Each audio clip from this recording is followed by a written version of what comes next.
Hello friends, welcome to Crack Education online classes. Today topic is verb. आज हमारा verb का ये पहला चैप्टर है. आज हम लोग verb पढ़ेंगे. हमने पिछले वीडियो में आपको बता चुका था प्रोनाउन के सारे डिफिनेशन, सारे step by step her rule के साथ आपको फॉलो मैंने करवाया था, हर रूल को आपको बताया था. आज हमारा न्यू चैप्टर है verb. verb, ठीक है. भार्ब को हिंदी में क्रिया कहते हैं. क्रिया.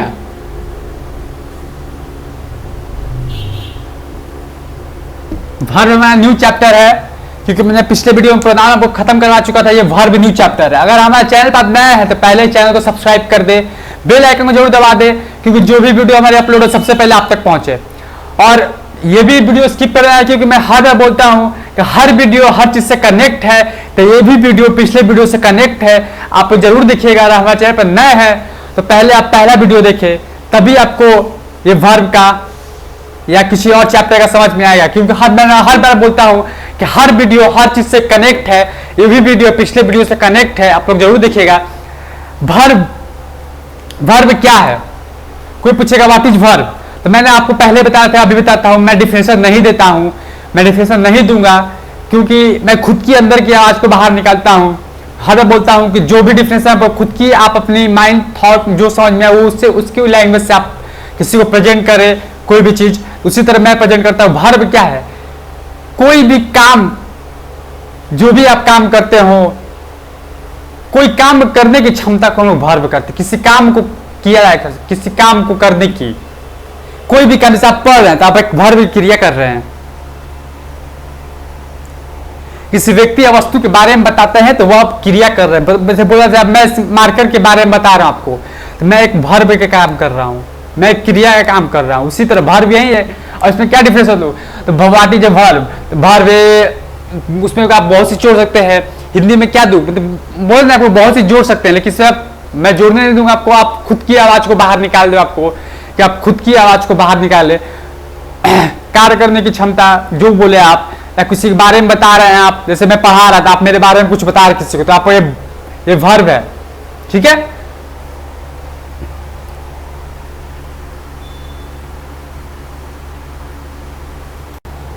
बोध के बारे में, तो जैसे किसी कार्य करने मैं लिख रहा हूं. जैसे राम आम खाता, मैं लिखा राम आम खाता है, तो मैं यहाँ लिख रहा हूँ राम के बारे में. राम के बारे में तो मैंने यहाँ बोध किया राम के बारे में, तो मैंने वर्ब के बारे में बोध किया. वर्ब के डिफिनेशन ये हो गया कि सर ने राम के बारे में बताया, सर ने राम के बारे में बोध कर रहा था, तो सर एक वर्ब की क्रिया कर रहे थे. उसी तरह कोई भी काम करने की, किसी के बारे में बताने की, उसी को वर्ब कहते हैं. अब इसमें मैं डिफिनेशन क्या दूं? मैं हमेशा बोलता हूं कि मैं खुद की आवाज बाहर निकालता हूं, आप लोग की आवाज बाहर निकालने की कोशिश करता हूं.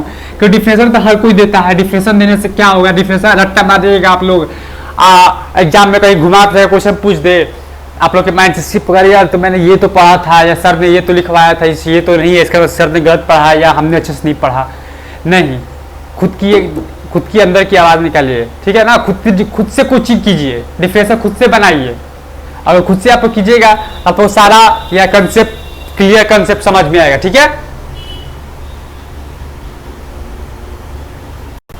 अब देखिए, वर्ब दो टाइप के होते हैं, सकर्मक क्रिया और अकर्मक क्रिया. मैं हिंदी में लिख दिया, इंग्लिश नहीं है. ठीक है. टाइप ऑफ आप लिख दीजिएगा. Type of verb. वर्ब दो टाइप के होते हैं, सकर्मक क्रिया और अकर्मक क्रिया. देखिए आपके सामने मैं लिखा है सकर्मक क्रिया और अकर्मक क्रिया. ठीक है. ट्रांसिटिव वर्ब और इंट्रांसिटिव वर्ब. वर्ब पहला का डिफिनेशन देखिए ट्रांसिटिव वर्ब का. वह वर्ब जो अपने अर्थ स्पष्ट करने के लिए ऑब्जेक्ट लेता है, अपने अर्थ को स्पष्ट करने के लिए ऑब्जेक्ट को लेता है, ट्रांसिटिव वर्ब कहलाता है. अर्थात वह वर्ब जो ऑब्जेक्ट के बिना अपना अर्थ स्पष्ट नहीं कर पाता. अगर अर्थ ना ले, ऑब्जेक्ट ना ले, तो ये ट्रांसिटिव वर्ब नहीं कहलाएगा. ठीक है ना. इसके एग्जांपल मैं देता हूं, आप लोग डिफिनेशन उतार ले.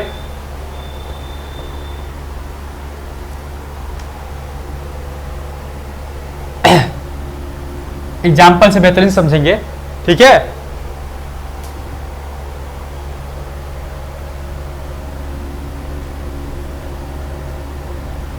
Aditi made a doll. Aditi made a doll.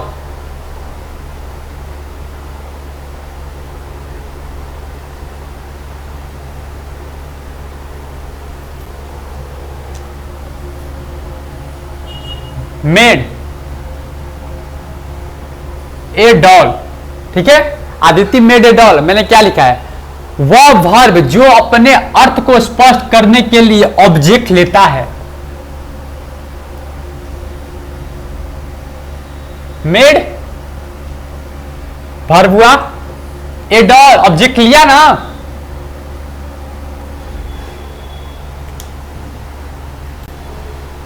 Aditi made a doll, Aditi ने एक गुड़िया बनाई। इसमें क्या हुआ, गुड़िया बनाने का कार्य हुआ, गुड़िया बनाने का कार्य हुआ। आदिति मेड, क्या आदिति मेड ने गुड़िया बनाई, गुड़िया बनाने का कार्य हुआ। मैंने पहले ही बोला था कार्य करने की क्षमता, कार्य जिसके बारे में बोध हो उसके बारे में कार्य करने की क्षमता। आदिति ने गुड़िया बनाई, समझे आप लोग। मेड ऑब्जेक्ट कोई नहीं बना, ऑब्जेक्ट मिला ए डॉल। आदिति ने गुड़िया बनाई, आदिति मेड ए डॉल, ठीक है।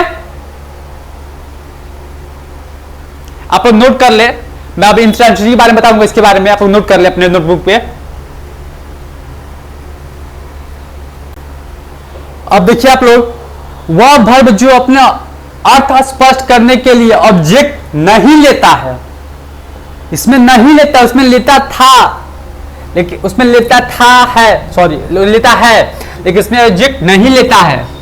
लिख दिया मैं, नहीं लेता है, इंस्ट्रैक्टिव वर्ब कहलाता है, ठीक है।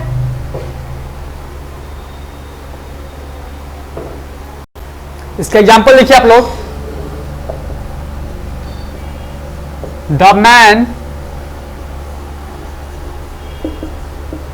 डाइट। अब इसका मतलब बताइए आप लोग, इसका मतलब क्या निकला, सिंस क्या निकला।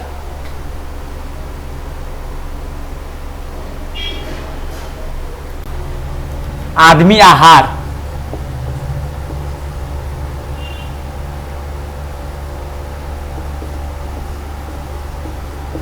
आहार इसका हिंदी हुआ। इसका मतलब क्या निकला, कुछ बता नहीं, जब कुछ ये ऑब्जेक्ट लिया ही नहीं है तो इसका मतलब कुछ निकलेगा नहीं। और उसमें ऑब्जेक्ट लिया था, Aditi made a doll, Aditi ने गुड़िया बनाई। इसने आदिति ने गुड़िया बनाई,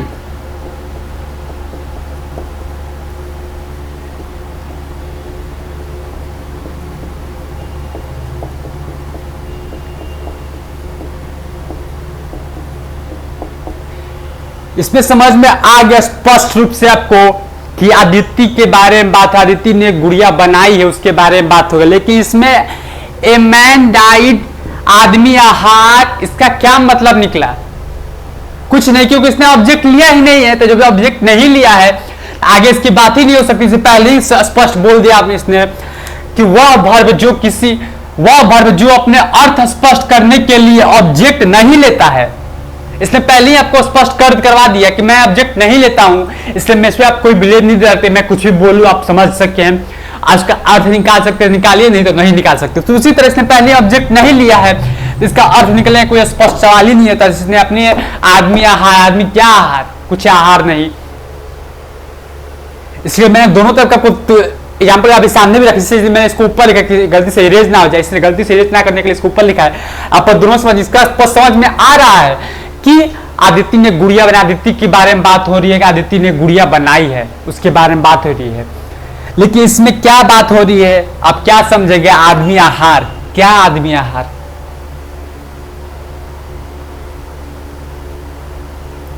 समझ में है, इसमें नहीं, इसमें समझ में आ गया आपको। हाँ, यही इस दोनों का अंतर डिफरेंट है। ये ऑब्जेक्ट लेता है, ऑब्जेक्ट लेता है,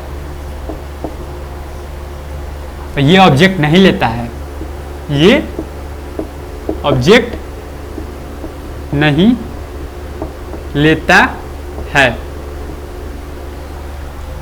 कोई पूछे आपको, मैं चाहता तो उसको दे सकता, लेकिन इसमें आपको बता दिया, क्योंकि देखा मैंने जहां बोला था कि जहां होगी आप लोगों की जरूरत मैं वहां डिफिनेशन आपको जरूर दूंगा। यहाँ जरूरत थी डिफिनेशन देने के लिए, क्योंकि नहीं देता डिफिनेशन आप लोग समझ में नहीं आता। अब आपको क्लियर समझ में आ रहा है कि हाँ यहाँ इसमें समझ में आएगा कि सकर्मक क्रिया इंडेफिनिट कोई पूछेगा, ट्रांजिटिव कोई पूछेगा क्या है, ऑब्जेक्ट लेता है, और इंट्रांजिटिव वर्ब कोई पूछेगा तो बोलेगा ऑब्जेक्ट नहीं लेता है, सब क्रिया। इसके मैंने आप लोग को दिया, मैं चाह रहा था स्किप कर सकता था ये लाइन, लेकिन मैंने स्किप नहीं किया कि सोचा कि आप लोगों को स्पॉट समझ में आ जाए इसके बारे में बात, इसीलिए मैंने आपको बता दिया था। ये दूसरा पॉइंट है, ये पहला नहीं है। पहला ट्रांजिटिव या इंट्रांजिटिव है, सकर्मक क्रिया और अकर्मक क्रिया, ठीक है। सीधा कोई पूछेगा इसमें ये ऑब्जेक्ट लेता है, ये ऑब्जेक्ट नहीं लेता है। जो ऑब्जेक्ट लेता है वो सकर्मक क्रिया, जो ऑब्जेक्ट नहीं लेता है वो अकर्मक क्रिया है। जो ऑब्जेक्ट लेता है वो ट्रांजिटिव वर्ब है, जो ऑब्जेक्ट नहीं लेता वो इंट्रांजिटिव वर्ब है, ठीक है।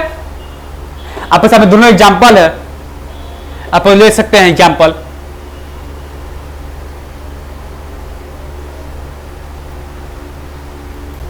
अब देखिए आप लोग सामने मैंने लिखा है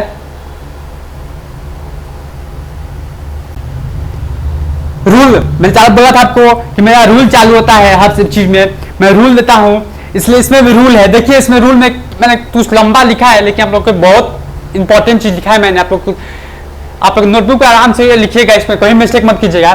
कुछ ट्रांजिटिव वर्ब हैं जैसे give, ask, office, promise, tell, etc लेते हैं, सॉरी यहां लेते हैं लिखा मैंने, ऑब्जेक्ट लेते हैं, ठीक है। यहां लिखिएगा ऑब्जेक्ट, टेल, etc ऑब्जेक्ट लेते हैं, ठीक है। Give, ask, offer, promise, tell, etc object लेते हैं। इनमें से इनडायरेक्ट ऑब्जेक्ट और दूसरा डायरेक्ट ऑब्जेक्ट होता है। इसमें से कुछ इनडायरेक्ट और डायरेक्ट ऑब्जेक्ट होता है, मैंने साफ साफ लिखा है आप लोग के। इनडायरेक्ट ऑब्जेक्ट और दूसरा डायरेक्ट ऑब्जेक्ट होता है। व्यक्ति सूचक शब्द को इनडायरेक्ट ऑब्जेक्ट करते हैं, व्यक्ति सूचक शब्द को इनडायरेक्ट ऑब्जेक्ट करते हैं, अर्थात वस्तु सूचक शब्द को इनडायरेक्ट करते हैं, ठीक है। इनडायरेक्ट ऑब्जेक्ट का प्रयोग डायरेक्ट ऑब्जेक्ट के पहले होता है। इनडायरेक्ट ऑब्जेक्ट का प्रयोग डायरेक्ट ऑब्जेक्ट के पहले होता है, अर्थात डायरेक्ट ऑब्जेक्ट का प्रयोग इनडायरेक्ट ऑब्जेक्ट के बाद होता है, ठीक है। आप लोग इसको नोटबुक पर नोट कर, मैं एक बार पढ़ता हूं। Give, ask, offer, promise, tell, etc object लेते हैं। इनमें से इनडायरेक्ट ऑब्जेक्ट होते हैं जो दूसरा डायरेक्ट ऑब्जेक्ट होता है, ठीक है। दो प्रकार के होते हैं, डायरेक्ट ऑब्जेक्ट और इनडायरेक्ट ऑब्जेक्ट, ठीक है ना। दोनों लिखा गया इसलिए मैंने लिख दिया है इनडायरेक्ट और दूसरा डायरेक्ट ऑब्जेक्ट, ठीक है। व्यक्ति सूचक शब्द को आपने इनडायरेक्ट बोलता है और वस्तु सूचक शब्द को डायरेक्ट बोलता है। इनडायरेक्ट का प्रयोग इनडायरेक्ट ऑब्जेक्ट का प्रयोग डायरेक्ट के पहले होता है और इनडायरेक्ट का प्रयोग इनडायरेक्ट के बाद होता है, ठीक है। आप इसको नोटबुक पर नोट कर ले, मैं आगे बताया था। ये रूल में देखिएगा आप लोग, रूल मत सुनिए, यार रूल मैंने लिखा है, रूल नंबर 1 है मेरा ये, ठीक है। और आप लोग देखिए कि मैंने ऐसे टेबल दिया है, इसमें आपको साफ साफ क्लियर किया बता दिया है कि कौन क्या क्या है।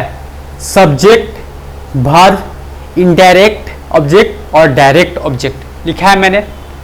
सी हो गया आपका सब्जेक्ट, गिव हो गया आपका वर्ब, मी हो गया इनडायरेक्ट ऑब्जेक्ट और ए एप्पल हो गया आपका direct object. See give me apple, an apple. See give me an apple, उसने मुझे एक सेव दिया। आप लोग समझ जाइए कि मैंने हर चीज तोड़ तोड़ के लिख दो बता दिया है कि कौन सा सब्जेक्ट है, कौन वर्ब है, कौन इनडायरेक्ट है, कौन डायरेक्ट है। मैंने आप लोग को सारा चीज टेबल बाय टेबल आप लोग को लिख के दे चुका हूं। कहीं में आप लोग को दिक्कत ना होने तो, मैंने पहले ही बोला था और अब भी बोलता हूं, कहीं दिक्कत नहीं होगी आप लोग को।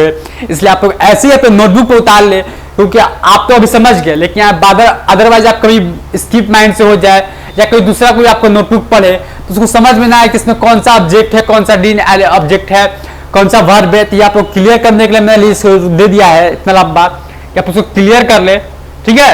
आप उसको नोटबुक को नोट कर ले। आई होप कि आप लोग नोट कर ले होंगे, ठीक है। मैंने आपको बता दिया था कि पहले ही मैं आपको हर चीज स्टेप बाय स्टेप बताता चलूंगा, कहीं आप लोग को कोई दिक्कत नहीं होगी। इसलिए मैंने आपको ना दिक्कत करते हुए आप लोग को हर टेबल में मैंने बता दिया है कि आप लोग अदरवाइज कोई भी आप लोग का नोटबुक पढ़ेगा आगे फ्यूचर में, या आप भी कहीं मिस माइंड स्किप कर जाए, आप लोग को ये नोट हमेशा याद दिलाता रहेगा कि हाँ यार मैंने ऐसे लिखा था या मैंने ऐसे समझा था, ठीक है। इसीलिए मैं चाहता हूँ इसको स्किप कर सकता था। मैं चाहता था आपको डायरेक्ट सेंटेंस लिख सकता था कि सी गिव मी एप्पल, आप समझते रहे कौन सा इसमें सब्जेक्ट है, कौन सा वर्ब है, कौन सा इनडायरेक्ट है और कौन सा डायरेक्ट है। लेकिन इसमें मैंने आपको क्लियर बता दिया है कि सी इसमें सब्जेक्ट है, गिव इसमें वर्ब है, मी इसमें इनडायरेक्ट है और एप्पल इसमें डायरेक्ट है। एन एप्पल है, सॉरी एप्पल नहीं, एन एप्पल इसमें डायरेक्ट है, ठीक है। तो अब आप इसको नोटबुक पे इसको नोट कर ले अपना। और हमारा और वीडियो आज ये फर्स्ट वीडियो है वर्ब का, फर्स्ट है ये फर्स्ट वीडियो है, ये हमारा वर्ब आज के स्टार्टिंग ही था। आगे पता चलेगा कि मैंने जो हमेशा बोलता हूँ हर वीडियो हर चीज से कनेक्ट है, आगे पता चलेगा ये भी वीडियो पिछले वीडियो से कनेक्ट है। मैं बोला था आज भी पता चलेगा आपको आगे। अगर आज आप हमारे चैनल पर नए हैं तो पहले चैनल को सब्सक्राइब कर दे, बेल आइकन जरूर दबा दे, क्योंकि जो भी वीडियो अपलोड हो सबसे पहले आप तक पहुंचे। और शेयर करना ना भूले और लाइक जरूर दबा दे अगर पसंद आया हमारे वीडियो तो, क्योंकि आप एक लाइक करते हैं तो हमें मोटिवेट होती है कि हाँ आप हमें पसंद करें, आप हमारी वीडियो को अच्छा लग रहा है, आप हमारी टीचिंग आपको अच्छी लग रही है। इसलिए आप हमारे वीडियो को लाइक कर दे, शेयर कर दे और कमेंट कर दे। जय हिंद, जय भारत।